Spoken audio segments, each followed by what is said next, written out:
I'm Janine Pantino, a caregiver student from Sasan Lipa. Today, I will perform my turn demonstration entitled with Perenial Care. Perenial care is defined as perineal genital care. The perineal area is conducive to the growth of pathogenic organisms because it is warm, moist, and it is not well ventilated. Since there are many orifices, example, urinary meatus, vaginal orifice, and the anus situated in this area, the pathogenic organisms can enter into the body. Thoroughly, cleanliness is essential to prevent bad odor to promote comfort. Perineal care involves washing the external genitalia and surrounding with soap and water or with water alone or in combination with any commercially peri-wash. Clean the perineum from the cleanest to the less clean area. Patients who require special attention to perineal area are patients who are unable to do self-care, patients with genital or urinary tract infection, patients with incontinence of urine and stool, patients with indwelling catheters, postpartum patients, patients after surgery on the generator urinary system, patients with injury, ulcer, or surgery on perineal area. Preliminary assessment. Assess the condition of perineal skin, any itching, irritation, ulcers, edema, drainage, etc. Assess the need and frequency of perineal care. Assess whether a perineal care should be done under aseptic technique or a clean technique. Aseptic technique and clean technique are two closely related healthcare practices that both aim to keep people safe from infection. The aim of using aseptic technique is to eliminate germs, which are disease-causing microorganisms. Clean technique focuses on reducing the number of microorganisms in general. Check the physician's order of any specific instruction. Assess the patient's ability for self-care. Assess the patient's state to follow instructions. Check the articles available in patient's unit. Preparation of articles. Preparation of articles. A tray containing Macintosh to protect the bed with towel, wet cotton ball or rug pieces in a bowl to clean perineum, a jug with warm water or antiseptic solution, or any commercially perineal care wash, and long artery forceps teeth tray to hold swabs for cleaning, a paper bag to receive waste, clean linen pads, dressing, and a pair of gloves. Also bedpan if the patient is in need to passing urine or stool. Explain preparation of patient. Explain procedure to the patient. Close the door or screen and cover the patient for comfort. Provide privacy by screens and drapes. Drape the patient as for vaginal examinations. Hi, good morning, sir. I'm Janine Pantino and I am your caregiver today. Can you state your name, sir? Okay, Pantino. How old are you, sir? 7. Okay, can I call you Arrow? Okay. Okay, Arrow. Today, I am your caregiver who is scheduled for your perineal care. Is it okay with you? Okay. Okay. Do you want to be Arrow before we start the procedure? No. Okay, then you can tell me if you want to be, okay? Okay. Okay.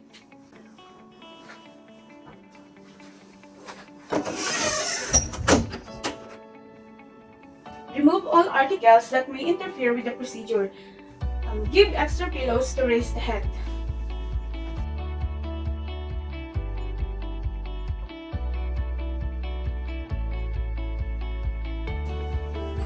Roll the draw sheet to opposite side to prevent soiling when bedpan is placed under bottoms. Over draw sheet. Over bedpan, keep the clean bedpan on the bed on your working side if necessary. Untie the pads if any and observe the discharges its color, odor, amount, or etc. Leave the patient for some time so that she may pass urine or stool if necessary. Get the toilet tray and arrange the articles conveniently on bedside table. Okay. Before we start, you need to wash your hands to prevent cross-infection. Before I enter the room, I already washed my hands. Put a pair of gloves.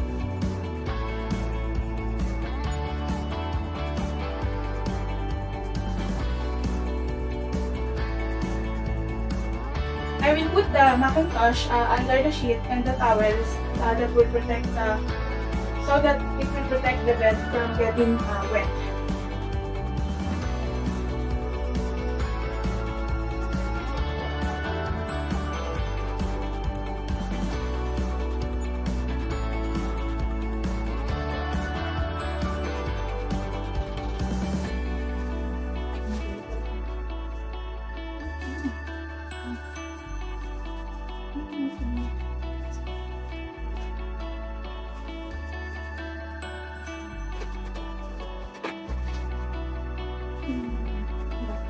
Pour water over perineum to wash off the discharge from the perineal area.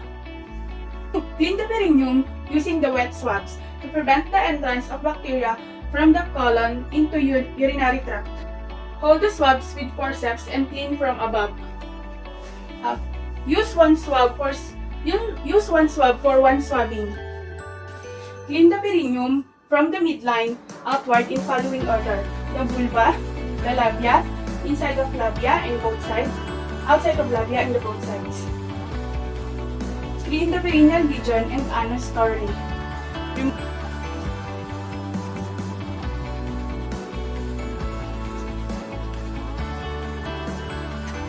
I used an antiseptic solution for the cleaning because I'm gonna make the antiseptic technique.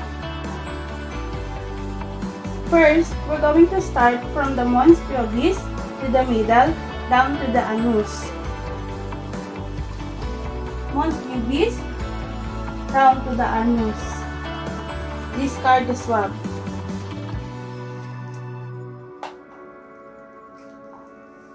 Mons pubis.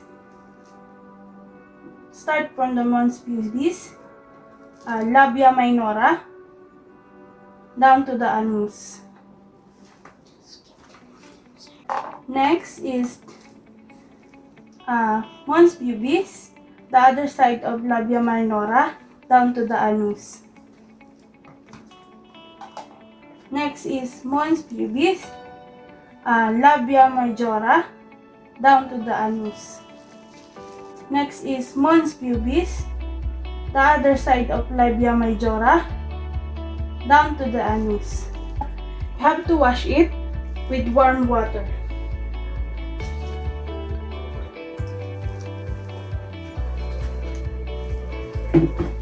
We're going to get another set of forceps and kidney tray with cotton balls for drying.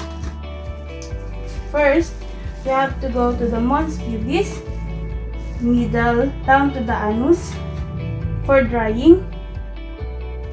Discard the cotton balls. Mons pubis down to the labia minora, down to the anus. Mons pubis down to the labia minora, down to the anus.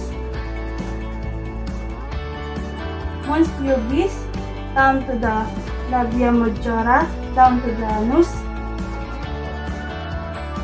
Mons pubis down to the labia majora, down to the anus. Don't forget also to wash the groin and thigh. Groin and thigh. Move the bedpan by supporting the hip as before. Turn the patient to one side and dry the buttocks with dry rag piece.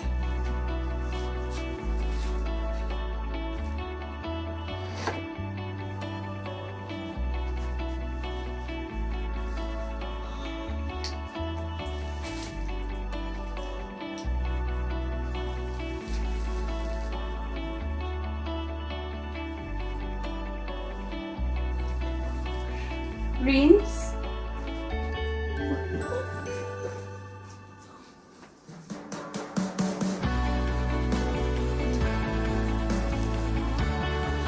Wash.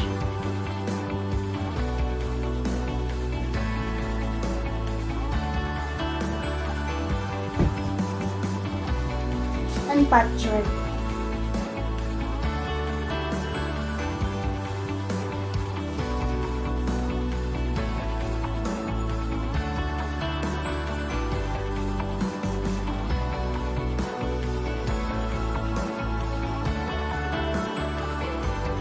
Perenial care for male. I already put the Macintosh under the bed with a towel, so it will protect the bed from soaking. We're gonna need a towel for covering the patient.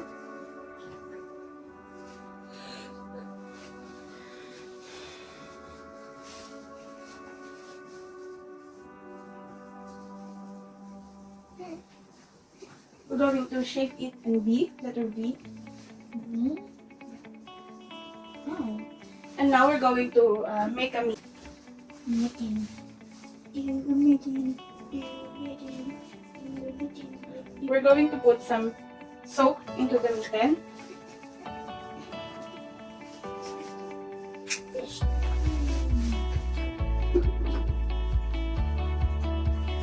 Wipe the upper pubis area using neat as far down as we can reach. We wash, we rinse, and then we pat dry.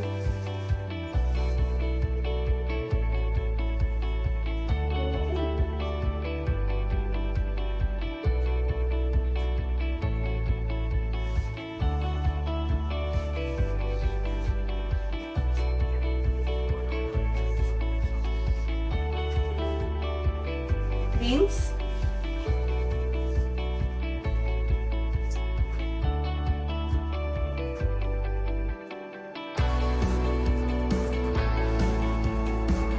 And then pat dry.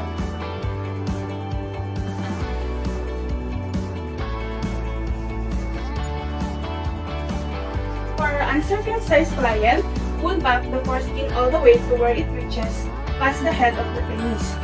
Hold the shaft of the penis, move away from the urinary opening so we did not bring bacteria to that area.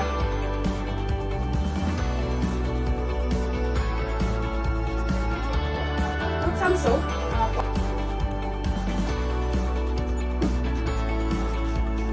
To start at the head of the penis, go around in a circular motion, all the way down to the shaft of the penis.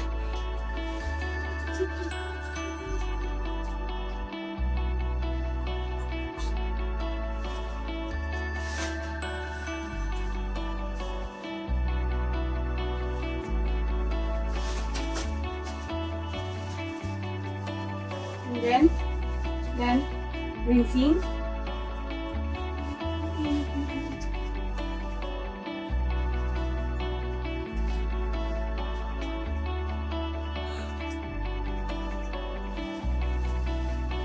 And then pat dry.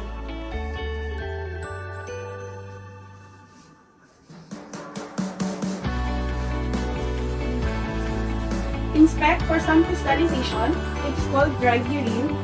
And wipe gently to move that out.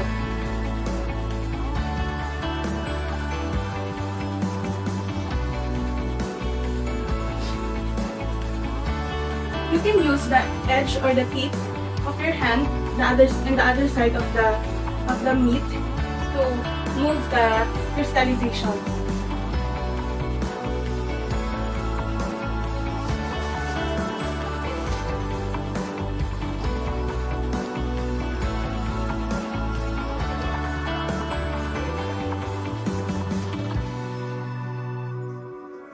Rinse.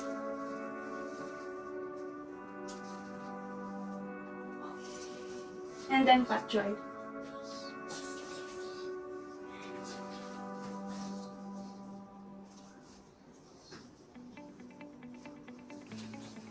Lift testicles gently and wipe in a circular motion far down to the peri area as far as you can. Wash, rinse, and dry.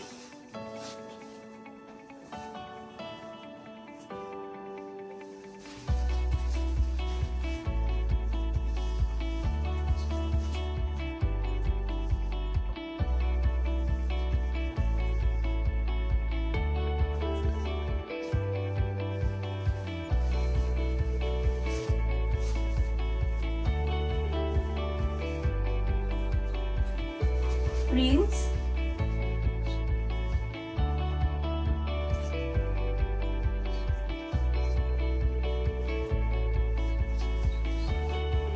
And then pat dry.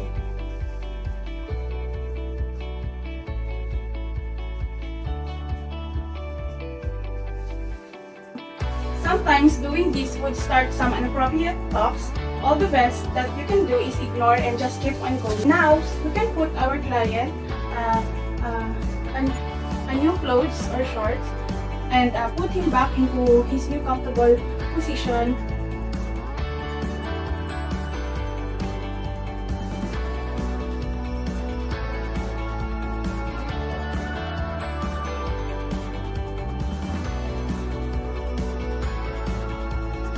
Aftercare, apply the medicine and pad if necessary.